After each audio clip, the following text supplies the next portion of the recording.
Greetings and peace.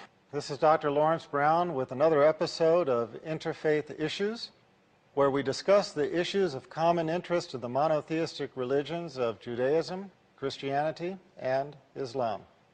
Today's episode is going to focus on atheism. I'm going to start with F.W. Norwood's quote, "Life's greatest tragedy is to lose God and not to miss him." Atheists claim that they can explain our existence through science, through the Big Bang, through evolution, and because these explanations satisfy them. Now, I have addressed this before in my talk on the big questions, but I would like to address it again. In a nutshell, the problem is that by these explanations of the Big Bang and evolution, science contradicts science. Why? Because it's a general principle of science to believe in the concept of entropy. Entropy is the principle that everything degenerates into chaos unless it is controlled.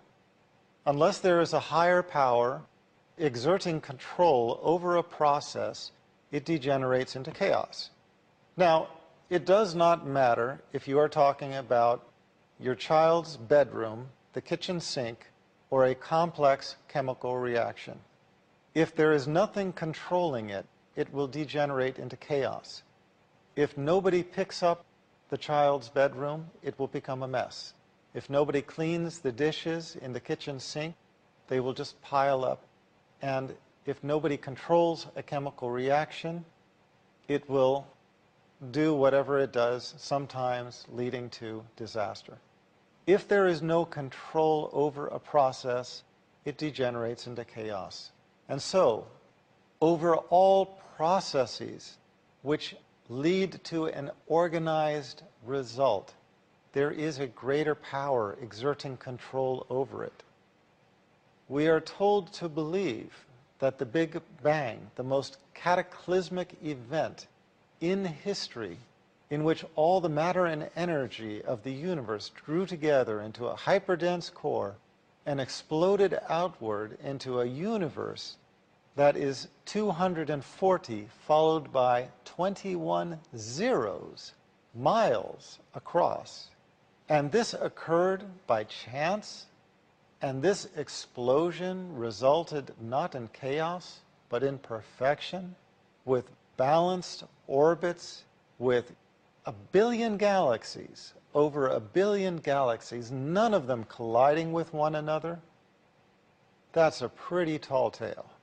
At the same time, we are told that evolution was a process by which, through exposure to the primordial elements, amino acids were derived, basic building blocks of proteins, which developed into a single-cell organism. The single-cell organism evolved over millions of years to the various organisms we now have, and that explains the diversity of life as we know it.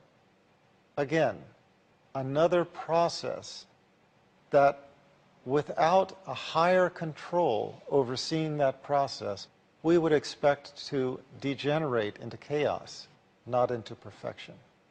And yet this is what atheists believe. The cataclysmic event of the Big Bang, the millions of years of uncontrolled random evolution, led not to chaos, but to perfection. That is pretty unbelievable. It is for that reason that many scientists in recent years have disavowed the concept of evolution and have attached the label intelligent design, a conclusion that none of this could have happened without being overseen by a greater power. Now, there are other issues. For example, evolution or natural selection can explain the diversity of species. It can explain why horses a million years ago were this tall and now they are that tall. It can explain where the dinosaurs came from and where they went to. It can explain many things. But what it cannot explain is the existence of the soul. If you believe in a soul, where did that come from? And how could that possibly have evolved? If you look at a living organism, all living organisms have something else that is undeniable, and that is life. They have life. Where did that come from? When an organism dies, when an animal dies, the organs are frequently still functioning. Brain death is not always instantaneous. If the organs are still functioning, why is the body dead? Where did the life go to? And where did it come from? We as human beings can transplant almost every organ in the body. We can assemble a Frankenstein-like creature, but nobody can give it life. Not all the scientists in the world can assemble the wing of a gnat. We cannot assemble the smallest organism in creation and give it life. Where did that come from? So the theory of evolution can explain many things, but there are also some quintessential elements to life that it cannot explain. Having said that, there's the old and famous quote that there are no atheists in a foxhole, meaning that everybody at some point in their life enters a period of panic, a period where, for whatever reason, they are thrown into panic and desperation. And at those moments, you never find anybody calling upon anything except for their Creator. Oh God, help me. Oh God this, oh God that. But it is always, oh God, even from the lips of an atheist. The English poet, Elizabeth Browning, in The Cry of the Human, had two very beautiful lines. And lips say, God be pitiful, who ne'er said, God be praised. There will come a time when all of mankind stands on the day of judgment, and those who never praised God will ask God to be merciful. They never praised God, but they will ask God to be merciful. How do they expect mercy from a God they never recognized and never worshiped? The prayer of a skeptic is a good starting place. Those of you who know my conversion story, how I became religious, know that it started with prayer of the skeptic. I didn't know this prayer had a name at that time.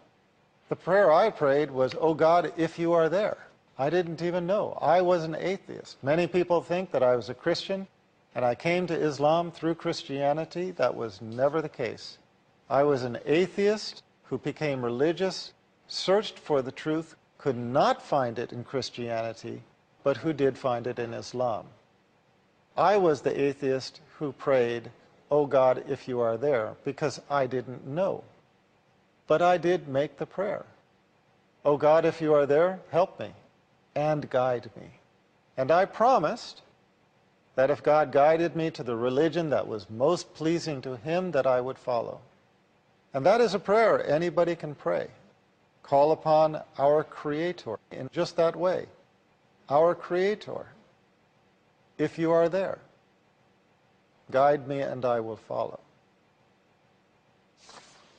So, we look to the past. We find some famous people speaking on this subject. Francis Bacon, quote, I had rather believe all the fables in the legend and the Talmud and the Al-Quran than that this universal frame is without a mind, stating that he would rather believe everything in all of the books of Scripture than to believe that this vast creation is without a creator. He went on to comment, God never wrought miracle to convince atheism because His ordinary works convince it.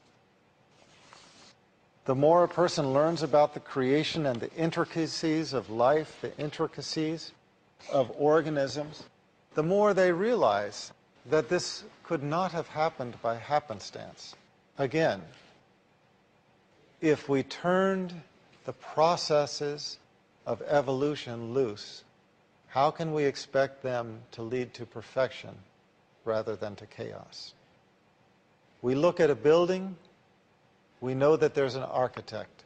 We look at a sculpture, we know that there is a sculptor. We look at a painting, we know that there is a painter. Why is it that when we look at creation, we do not recognize that there is a creator? Well, many people fail to make sense of certain aspects of this life which they perceive as being ungodly. They say, oh, how could there be a God if such and such a tragedy happened? But who are we to question the methodology of our Creator? Yes, there are some babies who die. Then again, there's the old saying, those who God loves die young. Can anybody make sense of that?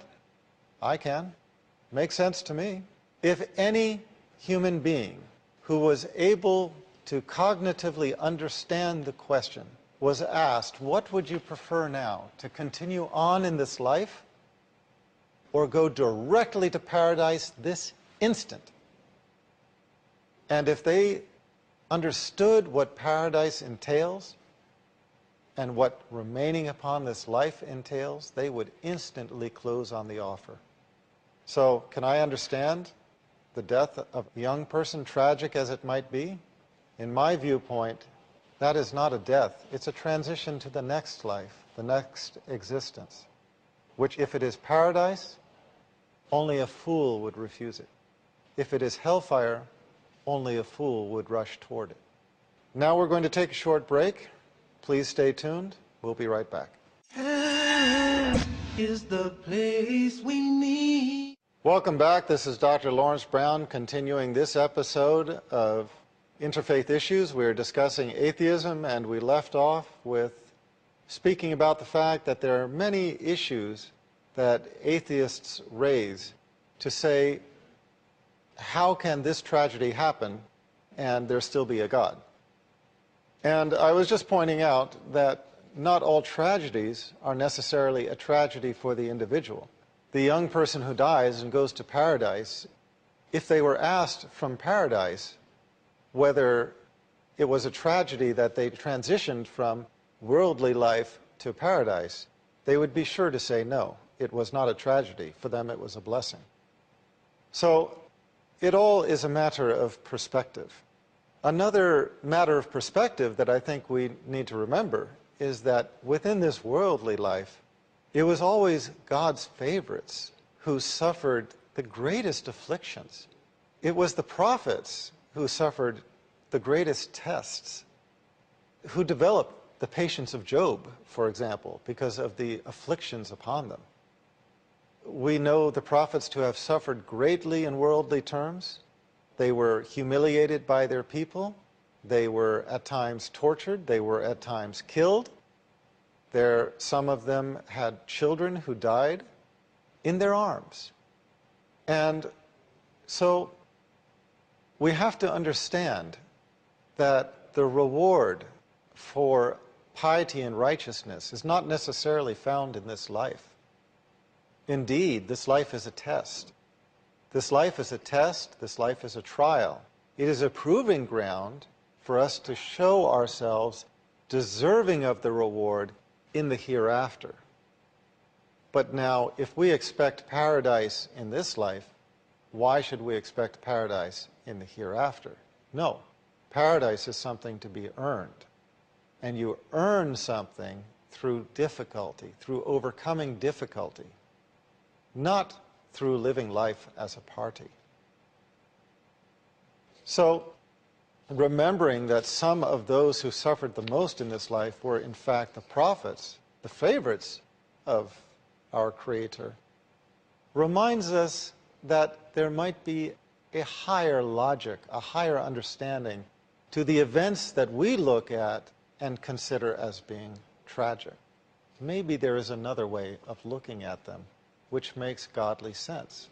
And it is finding that way of looking at them that helps a person to make sense of not only God, but His creation and our purpose of being. One thing I would point out is that nobody concludes a happy event with a tragedy and considers it a good day. Nobody goes out to a wonderful night on the town, gets mugged at the end of it, and concludes, wow, that was great, I want to do it again. Nobody has the most wonderful of experiences, at the end of which it ends in some horrific tragedy and concludes that that was good. In the same way, we should not look at this life and think of this as a time for play and then find ourselves in the fire in the hereafter. It is not going to be a good conclusion. But as Allah tells us in the Holy Quran, quote, "The life of this world is but little comfort in the hereafter." We cannot believe that the transgressors and the criminals, when they suffer their punishment, are going to find comfort from any of the pleasures they achieved in this life. There is not in this life, or at least there is seldom, a free lunch. Everybody knows that if you want to get paid on your job, you have to do the work. If you do not do the work, if you underperform, you get fired. Think about that word and think about what that word means. Where did that word come from? Words do not come from nowhere. A product that is not satisfactory is recycled or destroyed. If we are the creation, we are the product. And if we are not satisfactory, it makes sense that we are the ones who will be in the fire. Again, to quote the Holy Quran, "And I have not created," this is Allah speaking, "and I have not created jinns and men, except that they should serve," and some translations render this, "worship me." So that is our job description, our purpose for existence, to serve and worship our Creator. As Francis Bacon commented, quote, "They that deny a God destroy man's nobility. For certainly man is of kin to the beasts by his body, and if he be not kin to God by his spirit, he is a base and ignoble creature." So, I think it's important to realize atheism as a belief. We recognize it, we know it's there, but we ask God to save us from it. As I mentioned before, if you don't have baseline belief in God to begin with, it's difficult to pray to something you don't believe in. But how will it hurt anybody who is sincere to pray and ask our Creator, if He is there, "O God, O our Creator, if you are there, guide me to the religion of truth." If you are there. And if you are there, and if there is a religion of truth, I will follow. How is that going to hurt anybody to pray that prayer? And if you pray it with sincerity, how is it possible to conceive that our Creator would not answer that prayer? We should rightfully move on from this point to discussing not atheism, but agnosticism. And although agnosticism is not a creed, but rather a method, it's a very misunderstood concept. The concept of agnosticism is not belief in God, but not knowing how to believe in God. No, rather the concept of agnosticism is agnostis, not knowing, not being able to prove. You know, from the Latin, the A is negating, Gnostic is certain knowledge. It is basically saying that you cannot prove the existence of God. By this definition, which is not the dictionary definition, but it's the definition according to Thomas Huxley, the one who originated the term, by this definition, a person can be Christian, a person can be Jewish, a person can be Muslim, and still be agnostic in the sense that they recognize God, they believe in God, they serve and worship God, but they do not believe that they can prove the existence of God to another. That is something that has to come from God himself. What brings certainty of God's existence into a person's heart and into a person's mind? Well, religious knowledge is not like other knowledge. It's not purely academic. It is as much a matter of the heart as it is of the intellect. But to have true certainty in religion, that only comes from one place. That is a gift from our Creator. So a person can claim to be atheist, a person can claim to be agnostic and to find those ideologies satisfying. But look, there are many things in life.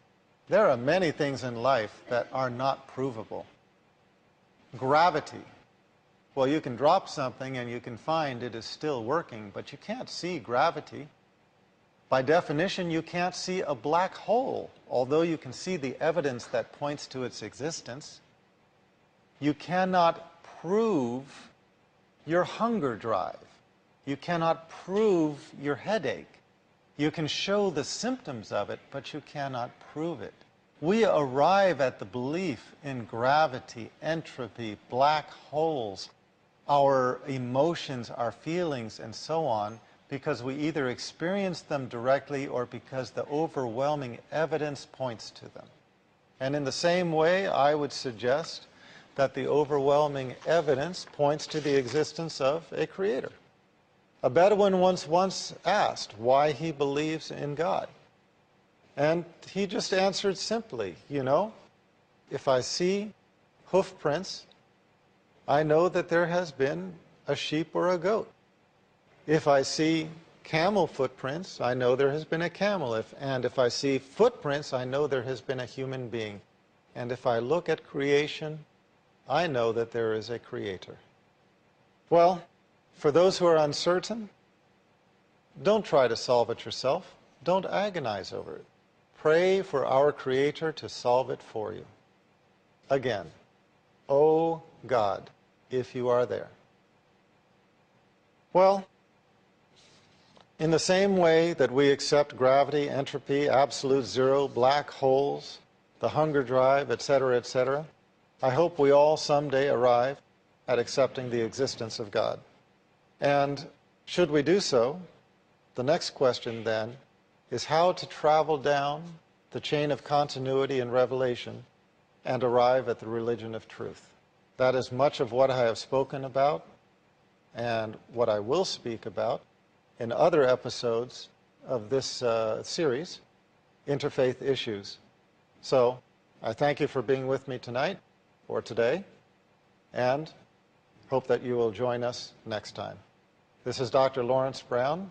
Until next time, this is Dr. Brown sending you the greeting of peace.